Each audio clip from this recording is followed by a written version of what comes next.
Assalamualaikum warahmatullahi wabarakatuh. Saya Yuli Yuliati, analis dokumen perizinan pada tim percepatan pelayanan perizinan sektor B untuk sektor kehutanan, lingkungan hidup, dan sumber daya mineral. Untuk saat ini saya akan mengemukakan terkait penyelenggaraan perizinan air tanah. Izin pengusahaan air tanah adalah izin untuk memperoleh dan atau mengambil air tanah untuk melakukan kegiatan usaha, di mana izin pengusahaan air tanah tersebut terdiri atas izin pengeboran atau penggalian, izin pemakaian air tanah, dan izin pengusahaan air tanah.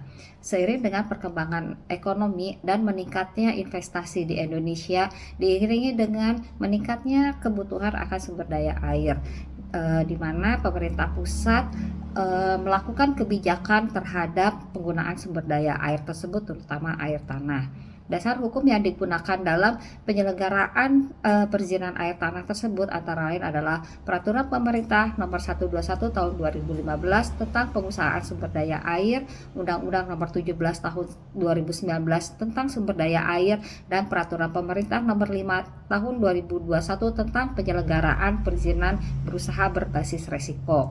Konsep dari penyelenggaraan perizinan berusaha berbasis resiko tersebut yaitu satu, persyaratan dasar perizinan berusaha yang meliputi PKKPR, persetujuan lingkungan, PBK, dan SLF. Yang kedua, perizinan berusaha berbasis resiko berdasarkan tingkat resiko dari kegiatan usahanya, yaitu resiko rendah di mana perizinan yang harus dimilikinya adalah NIB, resiko menengah perizinan yang harus dimilikinya adalah NIB dan sertifikat standar, resiko menengah tinggi perizinan yang harus dimilikinya adalah NIB dan sertifikat standar, serta resiko tinggi di mana izin yang harus dimilikinya adalah NIB dan izin usaha tersebut. Yang ketiga adalah perizinan berusaha untuk menunjang kegiatan usaha atau PBUMKU. PBUMKU adalah perizinan yang dilakukan atau yang diperlukan bagi kegiatan usaha dan atau produk pada saat pelaksanaan tahap operasional dan atau komersial PBUMKU ini tidak termasuk izin yang sifatnya transaksional atau yang berlaku hanya untuk sekali kegiatan. Air tanah merupakan masuk ke dalam kategori perizinan berusaha untuk menunjang kegiatan usaha. Terlepas dari itu, tetap persyaratan dasar harus dimiliki atau dilampaui seperti PKKPR, persetujuan lingkungan, PBK, dan SLF. Dalam rangka upaya konservasi air tanah, pemerintah pusat mengeluarkan kebijakan berupa keputusan bersama 3 menteri, yaitu Menteri SDM, Menteri PUPR, dan Menteri Investasi atau BKPM, dengan mengeluarkan kesepakatan tentang penyelenggaraan perizinan berusaha dan persetujuan penggunaan sumber daya air oleh pemerintah pusat yang dikeluarkan pada tanggal 9 September 2022. Keputusan bersama tersebut dikuat dengan dikeluarannya Kepmen nomor 259 tahun 2022 oleh Kementerian SDM tentang standar penyelenggaraan izin pengusahaan air tanah. Regulasi tersebut mengatur tentang perizinan air tanah berdasarkan wilayah sungai dan kewenangan pemerintah pusat. Dan untuk izin pengusahaan air tanah pada wilayah yang bukan menjadi kewenangan pemerintah pusat diatur oleh pemerintah daerah sesuai dengan peraturan perundang-undangan. Di mana untuk pemerintah provinsi ini kewenangan wilayah sungai yang menjadi kewenangan pemerintah provinsi terdapat 2 wilayah sungai, yaitu wilayah Sungai Cisadea Bareno meliputi Kota Sukabumi, Kabupaten Sukabumi, dan Kabupaten Cianjur.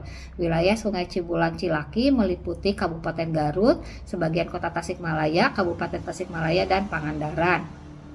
Di mana perizinan pengusahaan air tanah tersebut dilaksanakan dengan menggunakan sistem OSS RBA. Yang menjadi polemik sampai saat ini adalah dengan diterbitkannya SKB 3 Menteri dan diterbitkannya Kepmen SDM nomor 259 tahun 2022, yaitu terkait perizinan yang tidak tertanam pada OSS RBA dan juga perizinan yang sifatnya bukan untuk usaha, di mana kewenangan pemerintah pusat hal tersebut diatur pada Kepmen SDM nomor 291 tahun 2023 tentang standar penyelenggaraan persetujuan penggunaan penggunaan air tanah. yang diterbitkan pada tanggal 14 September 2023, di mana pemerintah pusat juga menggunakan sistem milik Kementerian SDM untuk perizinan yang tidak tertanam pada OSS RBA. Sedangkan untuk kewenangan pemerintah provinsi sampai saat sekarang juga belum ada kepastian terkait NSPK, apakah pengelolaan perizinan itu dilakukan oleh Dinas ESDM maupun Dinas SDA sebagai di mana induknya adalah Kementerian PUPR.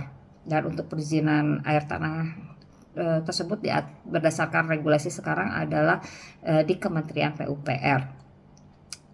Dalam rangka mencari kepastian hukum tersebut, Dinas SDM dan Dinas PMPTSP melakukan kolaborasi dan selalu berkoordinasi sehingga pelaksanaan pelayanan perizinan air tanah tersebut tidak terhenti dan juga tidak menyalahi aturan atau regulasi yang sekarang digunakan. Oleh sebab itu, antara Dinas PMPTSP dan Dinas SDM bersama-sama melakukan koordinasi ke Biro Hukum untuk penyelenggaraan perizinan non berusaha dan perizinan-perizinan lainnya yang tidak tertanam pada sistem OSS. Untuk saat ini regulasi yang digunakan untuk penyelenggaraan perizinan tersebut Dinas SDM menggunakan Kepgub mereka, yaitu Kepgub nomor 97 tahun 2022 tentang peraturan pelaksanaan peraturan daerah Provinsi Jawa Barat nomor 1 tahun 2017 tentang pengelolaan sumber air tanah. Dan Dinas PMPTSP juga dalam penyelenggaraan perizinannya mengacu kepada peraturan Gubernur nomor 4 tahun 2022 tentang penyelenggaraan perizinan lainnya untuk kegiatan berusaha dan non berusaha yang terbit pada tanggal 20 Januari 2022. Sambil menunggu pemerintah pusat menetapkan regulasi barunya, maka Dinas PMPTSP dan Dinas SDM mengacu pada regulasi yang sama-sama telah dimiliki dan juga selalu melakukan koordinasi dengan Biro Hukum.